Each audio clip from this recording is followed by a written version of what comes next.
दोस्तों आइए जानते हैं कि पीजीटी के लिए शैक्षिक योग्यता क्या होनी चाहिए। पीजीटी के लिए आपको संबंधित विषय में परास्नातक होना चाहिए, यानी पीजी की डिग्री आपके पास होनी चाहिए और इसमें परसेंटेज का कोई भी बाउंडेशन नहीं है। आपके पीजी में कितने भी परसेंट हों, आप इस प्रवक्ता भर्ती परीक्षा का एग्ज़ाम दे सकते हैं और अपने सपने को पूरा कर सकते हैं, क्योंकि यह एक बहुत ही सुनहरा मौका है। पीजीटी के सिलेबस में क्या क्या शामिल है, आइए देखते हैं। जो पहला पार्ट है पॉलिटिकल थ्योरी, उसमें क्या क्या है।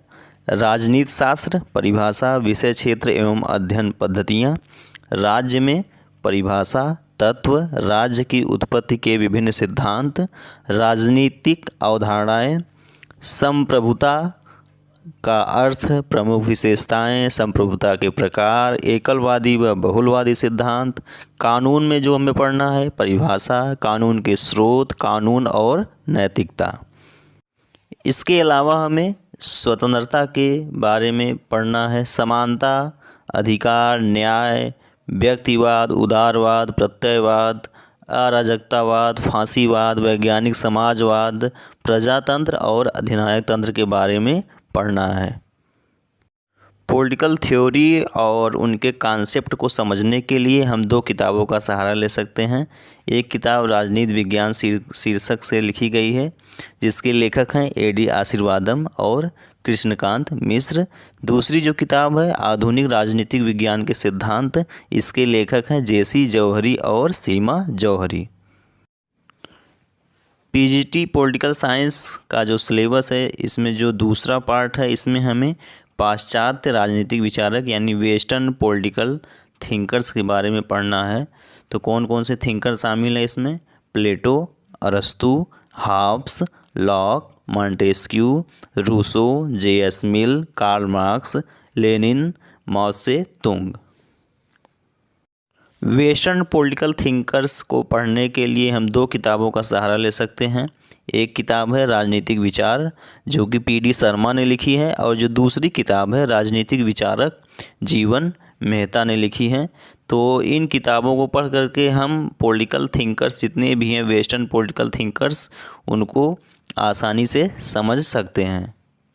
पीजीटी पॉलिटिकल साइंस के अगले पार्ट में हमें इंडियन पॉलिटिकल थिंकर्स के बारे में पढ़ना है। तो कौन कौन से भारतीय राजनीतिक विचारक हैं? मनु, कौटिल्य, महात्मा गांधी, जवाहरलाल नेहरू, डॉक्टर भीमराव अम्बेडकर, राम मनोहर लोहिया, जयप्रकाश नारायण के राजनीतिक दर्शन, यानी इन सब जो भी ये भारतीय राजनीतिक विचारक हैं, इन सभी के राजनीतिक दर्शन को हमें पढ़ना है। इंडियन पॉलिटिकल थिंकर्स के लिए हम दो किताबों का सहारा ले सकते हैं।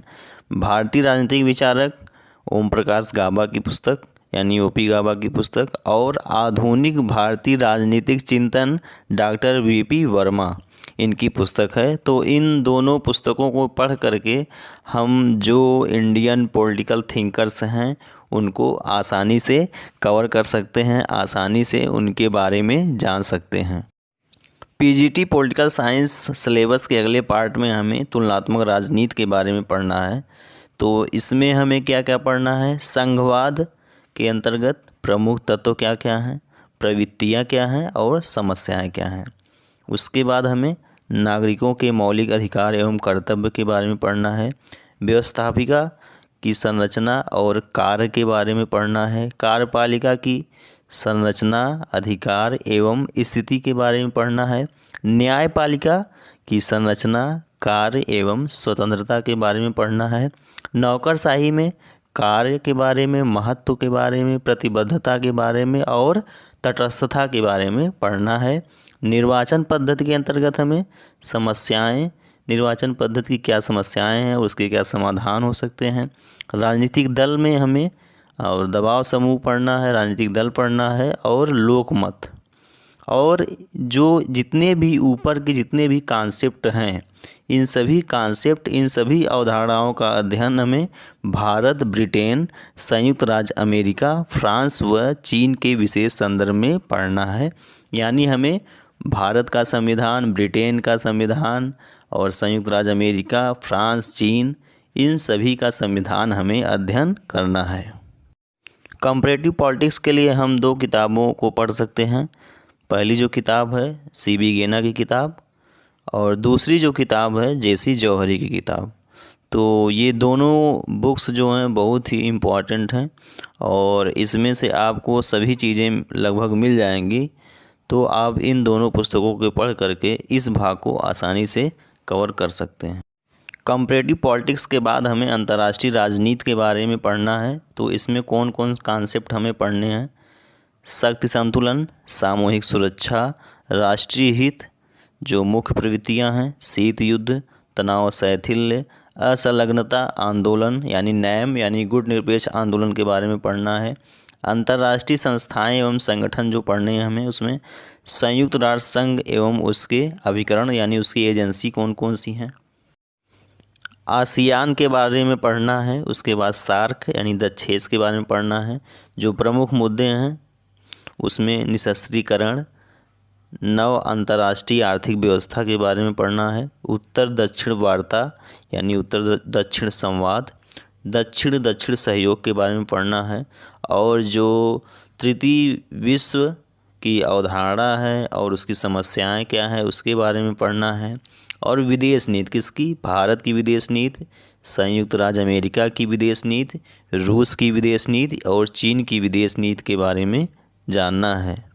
अंतर्राष्ट्रीय राजनीति के सिलेबस को कवर करने के लिए हम 2 किताबों को पढ़ सकते हैं। अंतर्राष्ट्रीय संबंध यानी B.L. फड़िया की किताब है और अंतर्राष्ट्रीय राजनीति के सैद्धांतिक पक्ष जो हैं महेंद्र कुमार की किताब है। तो आप इन दोनों किताबों का सहारा ले सकते हैं और ये किताब बहुत ही अच्छी हैं और बहुत ही बेहतरीन तरीके से लिखी गई है। तो आप इन दोनों किताबों को पढ़ करके अंतर्राष्ट्रीय राजनीति के सिलेबस को कवर कर सकते हैं। अगले जो पार्ट में हमें पढ़ना है लोक प्रशासन के बारे में, प्रशासकीय व्यवहार के बारे में और निर्णय करना, नेतृत्व के सिद्धांत के बारे में, संप्रेषण के बारे में, अभिप्रेरणा के बारे में, संगठन की संरचना के बारे में, जैसे कौन कौन सी चीज़ें हैं। मुख्य कार्यपालिका को पढ़ना है, सूत्र स्टाफ को और सहायक अभिकरण को पढ़ना है, विभाग नियम को पढ़ना है, स्वतंत्र नियामकीय आयोग के बारे में पढ़ना है, कार्मिक प्रशासन के बारे में पढ़ना है। लोक प्रशासन में ही हमें नौकरशाही को पढ़ना है, भर्ती, प्रशिक्षण, पदोन्नति, प्रशासन में सचरित्रता, उत्तरदायित्व एवं नियंत्रण के बारे में यानी संसदीय नियंत्रण के अस्त्र के रूप में बजट, प्रशासन पर विधायकी, कार्यपालिका एवं न्यायिक नियंत्रण और प्रशासकीय सुधार के बारे में पढ़ना है। तो लोक प्रशासन में हमें इन टॉपिक्स के बारे में पढ़ना है। लोक प्रशासन के सिलेबस को कवर करने के लिए हम 2 किताबों का सहारा ले सकते हैं।